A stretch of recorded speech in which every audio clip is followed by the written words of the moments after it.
대한민국 경제의 기둥, 중소벤처기업과 소상공인을 위한 프로그램이죠. 함께 뛰는 경제 친절한 준기 씨 인사드립니다. 자, 오늘도 알찬 소식 준비해뒀는데요. 함께 이야기 나눠주실 분 소개할게요. 자, 중소벤처기업부 해외시장 총괄 담당관실 정재훈 과장님 나오셨습니다. 어서 오세요. 안녕하십니까? 예, 반갑습니다. 사실 저희가 몇 해 전에 해외 진출 지원 담당관실에서 또 이야기를 나눴었거든요.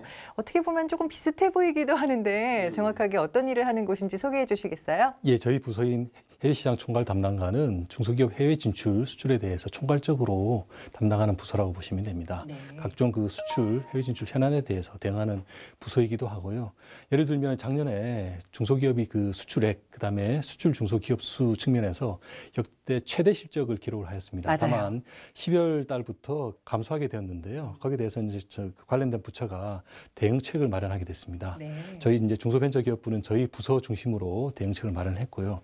또 오는 4월 달에 중소기업 해외 진출에 대한 종합대책을 마련해서 발표하는 걸로 되어 있습니다. 저희 부서 중심으로 지금 준비를 하고 있습니다. 어떻게 보면 이게 국내 기업들의 해외 진출은 정말 중요한 부분이거든요. 근데 그런 일들을 총괄하고 있는 부서다. 예, 그렇습니다. 알겠습니다. 자, 그런데 그 특별한 목표가 올해 또 있다고 들었어요. 예, 맞습니다. 국정과제 중에 하나고요. 예. 2022년까지 수출 중소기업을 그 11만 개를 달성하는, 육성하는 그런 계획입니다. 참고로 작년 2018년에는 수출 중소기업 수가 94,285개를 기록을 했는데요. 네. 전년도인 2017년에 비해서 한 2,000여 개 증가한 그런 실적입니다. 물론 뭐 통관에 잡히지 않는 그런 수출 중소기업이 또 더 있을 또한 수도 있고요. 많이 있긴 예. 있습니다만 2022년까지 11만 개 달성하는 것은 쉽지 않은 과제입니다. 다만 저희 중소벤처기업부가 그 해외 진출 지원을 위해 가지고 2천억 규모의 그 지원 사업이 있고요. 네. 그런 지원 사업을 보다 좀 효율적으로 집행을 하고 추진을 하고 그다음에 저희가 이제 전국에 14개 수출 지원센터가 있습니다. 수출 지원센터 중심으로 해서 코트라, 무역, 중진공 등과 그 협업 체계를 구축을 해가지고 국정과제를 달성할 수 있도록 노력하겠습니다. 네, 2022년까지 수출 중소기업 11만 개를 양성한다. 예, 그렇습니다. 그러려면 이제 그만큼의 지원과 예산이 뒷받침이 돼야 될 텐데요. 자, 그러기 위해서 첫 번째 지원이 바로 해외 규격 인증 획득 지원이에요. 이거 어떤 내용인가요?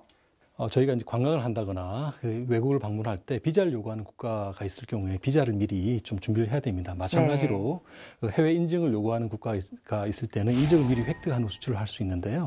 특히 미국이나 유럽 같은 데는 소비자 안전을 위해 가지고 그 안정성을 관련된 인증을 좀 강하게 요구하고 있는 그런 추세입니다. 네. 따라서 이런 그 해외 인증을 지원할 수 딸 수 있도록 지원함으로써 그러면 품질과 안정성이 이제 인정받게 된다는 그런 얘기이기 때문에요. 수출 확대에 많은 도움이 되고 있습니다. 네, 아무래도 그 요건들이 나라마다 다르기 때문에 거기에 맞는 규격 인증을 받아야 수출을 할 수가 있는 거니까요. 자, 그럼 실제로 해외 규격 인증을 받은 후에 수출에 있어서 정말 큰 성과를 낸 기업들, 혹시 어떤 기업들이 있을까요? 반도체 제조업체가 있었는데요. 예. 그 유럽 쪽에 C 인증을 받아가지고 품질과 안정성에 대해서 인정을 받았습니다. 예. 그런데 인증 전과 후를 비교할 때 약 3,000% 3,000%요? 예, 증가가 됐고요. 네. 오토바이 제조업체가 있는데요. 중국이 요구하는 CCC 인증을 받았습니다. 네. 인증받은 이후에 수출액이 무려 한 5,000% 정도 증가했는데요. 예. 네. 두 업체 모두 전년도에 비해서 네. 수출액이 300만 불 이상 증가를 했습니다. 단위 자체가 뭐 저희가 생각하는 그런 단위가 아니네요. 대단합니다. 그만큼 해외 규격 인증을 받는다는 게 그만큼 중요하다는 이야기일 텐데요. 자, 그렇다면 해외 규격 인증 지원, 올해 계획은 어떻습니까? 예, 올해 예산은 107억 확보를 했고요. 예. 830여 개 업체를 지원할 계획입니다.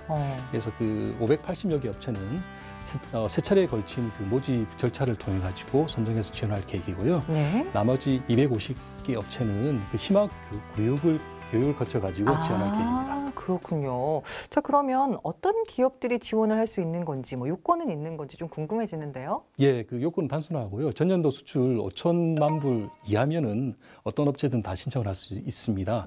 그 수출 지원센터 그쪽 홈페이지에 들어가셔가지고 온라인만으로 지원이 가능합니다.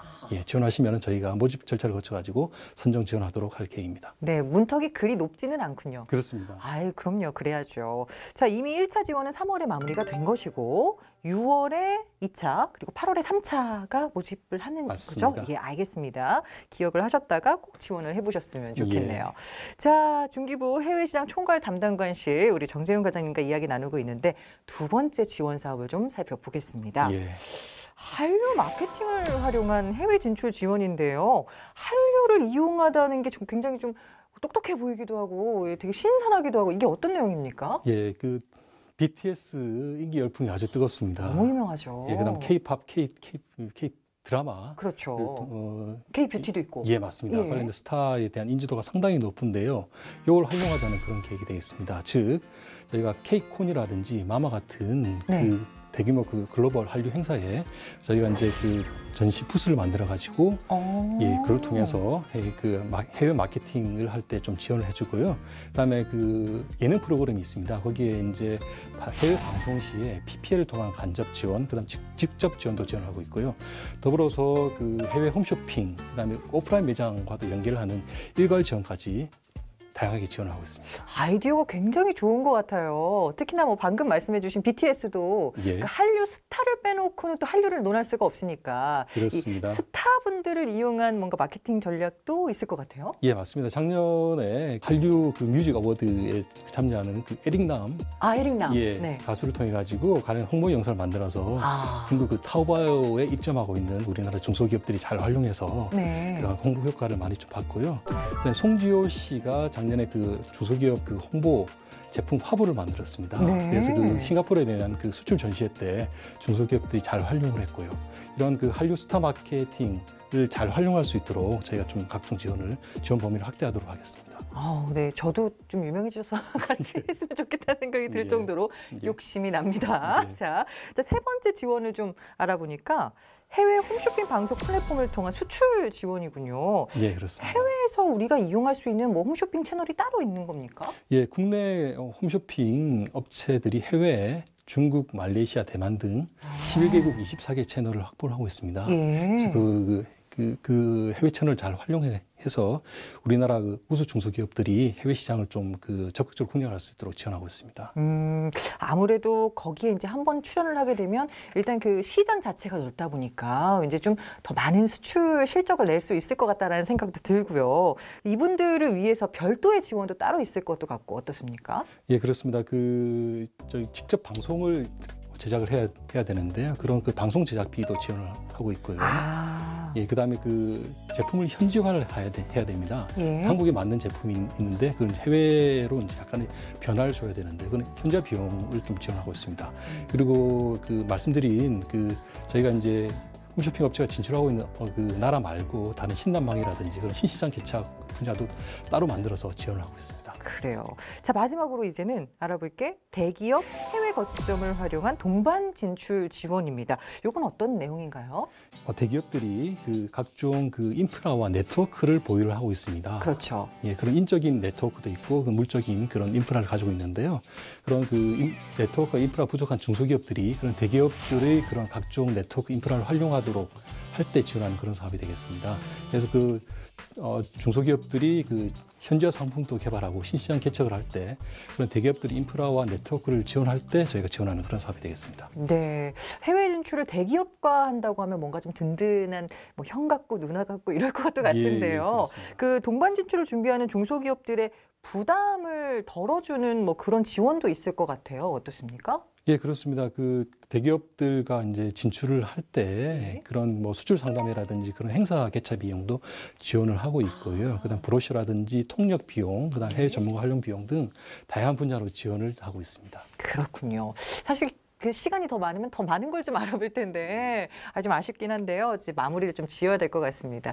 어떻게 오늘 하루 함께 보시니까 어떠셨어요? 예, 제가 그 해외 진출 지원을 담당을 하고 있는데요. 저희 이제 중소벤처기업부의 중소기업 해외 진출 수출 지원을 상세히 설명을 하고 홍보할 수 있는 아주 좋은 기회라고 생각합니다. 앞으로 더 자주 불러주시기를 좀 부탁드리겠습니다. 저희도 그러고 싶습니다. 알겠습니다. 자, 앞으로의 뭐 과장님의 계획이라던가 또 각오가 있으시다면요? 중소기업이 그 내수 시장에서 탈피해서 수출을 할 경우에 고용 규모가 확대가 되고 임금 수준이 높아지고 R&D 비용, 투자 비용이 높아지는 게 이제 그런 게 조사 결과가 나왔습니다. 네. 그래서 저희는 이제 그 중소기업이 그 해외 진출 수출을 통해 가지고 국내 우리나라 그 고용 창출을 선도를 하고 임금도 많이 받고 그러니까 그런 거를 포함해 가지고 보다 그 근무 환경이 좋아지는 그런 장소, 그런 업체로 그 발전할 수 있도록 최선의 노력을 다하겠습니다. 알겠습니다. 저희도 응원하겠습니다. 네. 네. 자, 2022년까지 수출 중소기업 11만 개를 목표로 하고 있습니다. 여러분이 주인공이 되실 수 있다는 거 잊지 마시고요. 함께 뛰는 경제 친절한 준기 씨, 저희가 준비한 소식은 여기까지입니다. 다음 시간에는 전통시장에 관련된 이야기 나눠볼게요. 끝까지 함께 해주신 여러분 고맙습니다.